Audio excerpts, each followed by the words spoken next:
क्या कमाल का मैच था। चेपॉक के मैदान पर चेन्नई सुपर किंग्स के खिलाफ सनराइजर्स हैदराबाद की ये जीत सिर्फ एक जीत नहीं, ये एक प्रॉपर टैक्टिकल मास्टर क्लास थी।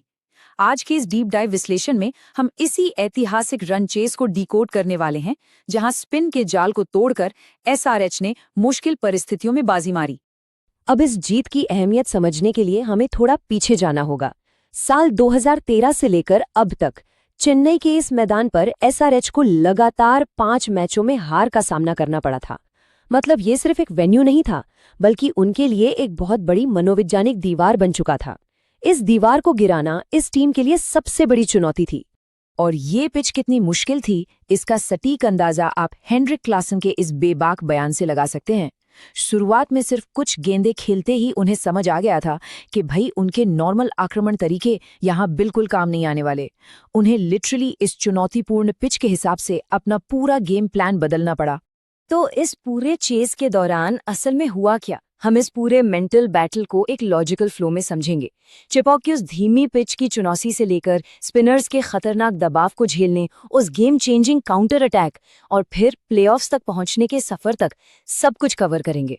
शुरुआत करते हैं उस सबसे अहम फैक्टर से जिसने इस मैच का पूरा कैरेक्टर सेट किया, एमए चिदम्बरम स्टेडियम की वो टिपिकल धीमी पिच।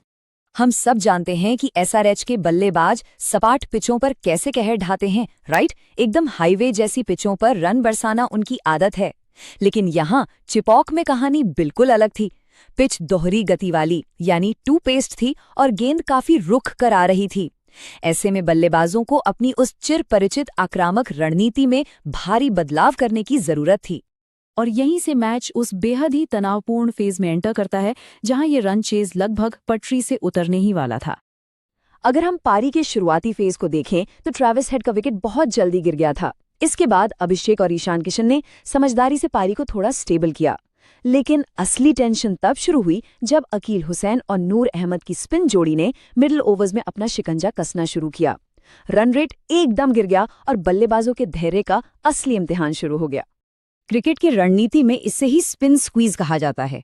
कप्तान ऋतुराज गायकवाड़ ने इस ग्रिप करने वाली पिच पर अपने स्पिनर्स का क्या शानदार इस्तेमाल किया। उन्होंने रन बनाने के सारे रास्ते पूरी तरह बंद कर दिए ताकि बल्लेबाज फ्रस्ट्रेट होकर कोई गलती कर बैठें। बैटिंग टीम के सामने ये एक बहुत बड़ी लीडरशिप और मेंटल चुनौती थी। लेकिन इस घुटन भरे दबाव से सिर्फ बचाव करके नहीं निकला जा सकता था। इसके लिए एक कैलकुलेटेड आक्रामकता की जरूरत थी। और यहीं से देखने को मिला वो game changing counter attack. Heinrich Klaasen और ईशान किशन के बीच हुई ये 75 रनों की पार्टनरशिप इस पूरे मैच का सबसे बड़ा टर्निंग पॉइंट थी। इन दोनों ने मिडिल ओवर्स में जो सूझबूझ दिखाई वो कमाल की थी। ये सिर्फ रन बनाने के बारे में नहीं था, बल्कि ये चेन्नई के गेंदबाजों के दिमाग से खेलने और उन पर मानसिक रूप से हावी होने के बारे में था। क्लासन ने साफ तय कर लिया था कि वो स्पिनर्स को खुद पर हावी नहीं होने देंगे। उनका ये एग्रेसिव अप्रोच चेन्नई के बॉलर्स के लिए एक सीधा चैलेंज था, जिसने पूरी तरह से उनके स्पिन स्क्वीज को चकनाचूर कर दिया और उन्हें अपनी बनी बनाई रणनीति को बदलने पर मजबूर कर दिया। और ईशान किशन ने तो यहाँ एक प्रॉपर बैटिंग मास्टर क्लास ही दिखा दी। इस धीमी और कम उछाल वाली पिच से निपटने के लिए उन्होंने जानबूझकर अपना वजन पीछे की तरफ ट्रांसफर किया, जिससे वो बेहतरीन पुल शॉट्स लगा सकें। जो गेंदें ऑफ स्टंप के बाहर थीं, उन पर क्रीज में मूव करके फ्लैट बैट का गजब इस्तेमाल किया। क्लासन के साथ मिलकर 47 गेंदों में उनकी ये 70 रनों की पारी और वो कमाल की एकाग्रता सच में लाजवाब थी। खैर, इसके बाद मैच अपने सबसे रोमांचक मोड़ पर पहुंचा, अंतिम ओवर्स, जहां दबाव अपने चरम पर था और दोनों ही टीम्स की डिसीजन मेकिंग का असली टेस्ट होना था। अगर हम अंशुल कंबोज के हालिया आंकड़े देखें तो वो इस दबाव की पूरी कहानी बयां करते हैं। पहले 9 मैचों में उनकी इकोनॉमी 8.5 के करीब थी, लेकिन पिछले 3 मैचों में ये अचानक उछलकर लगभग 14 तक पहुंच गई। ये साफ दिखाता है कि इन अंतिम ओवर्स में चेन्नई की डेथ बॉलिंग पर कितना जबरदस्त दबाव बन चुका था। और इसी बढ़ते दबाव में कंबोज से एक यॉर्कर मिस हुई, जिस पर सलिल अरोड़ा ने एक जोरदार छक्का जड़ दिया। हालांकि 70 के स्कोर पर किशन आउट जरूर हुए, लेकिन तब तक जीत की स्क्रिप्ट लिखी जा चुकी थी।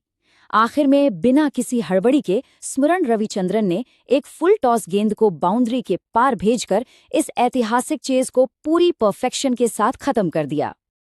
अब इस थका देने वाले मैच के बाद दोनों कप्तानों ने इस मुकाबले को कैसे देखा, इसके पीछे की लीडरशिप और रणनीतिक शिफ्ट्स को समझना भी उतना ही जरूरी है। चेन्नई के कप्तान ऋतुराज गायकवाड़ ने बहुत ही निष्पक्षता से माना कि जब विपक्ष ने विकेट गंवाए तब वे उस मौके का फायदा नहीं उठा पाए। कुछ प्रमुख खिलाड़ियों की गैर मौजूदगी में इस तरह की मुश्किल टू पेस्ड पिच पर गेंदबाजों को रोटेट करना और दबाव बनाए रखना एक कप्तान के तौर पर उनके लिए वाकई एक बहुत बड़ा चैलेंज था।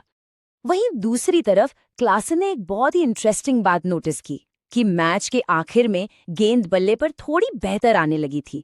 ये चीज एसआरएच की उस स्मार्ट सर्वाइवल स्ट्रैटेजी को एकदम सही साबित करती है कि शुरू में थोड़ा शांत रहो, पिच को समझो और अपना विकेट बचा कर रखो। हालात के हिसाब से खुद को ढालना ही उनकी जीत की असली चाबी बनी। और हाँ, इस जीत के मायने सिर्फ पॉइंट टेबल के 2 अंकों तक सीमित नहीं हैं। इस एक मुकाबले ने 2026 आईपीएल सीजन के पूरे प्लेऑफ समीकरण को बदल कर रख दिया है। सबसे बड़ी बात तो ये है कि एसआरएच ने पहली बार एक ही सीजन में चेन्नई को 2 बार हराया है और इसी के साथ उन्होंने गुजरात टाइटंस के साथ प्लेऑफ में अपनी जगह भी पक्की कर ली है।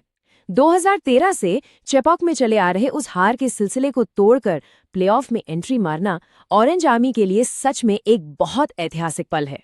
तो अब सबसे बड़ा सवाल ये है, जो टीम हमेशा सपाट पिचों पर अपने आक्रामक खेल के लिए जानी जाती थी, उसने अब धीमी पिचों पर भी जीत का रास्ता खोज लिया है। क्या इस तरह की टैक्टिकल और हिस्टोरिकल रुकावटों को पार करने के बाद अब हम एसआरएच को इस टूर्नामेंट की सबसे बड़ी फेवरेट टीम मान सकते हैं? ये सोचने वाली बात है। इस बेहतरीन विश्लेषण में हमारे साथ जुड़ने के लिए बहुत बहुत शुक्रिया।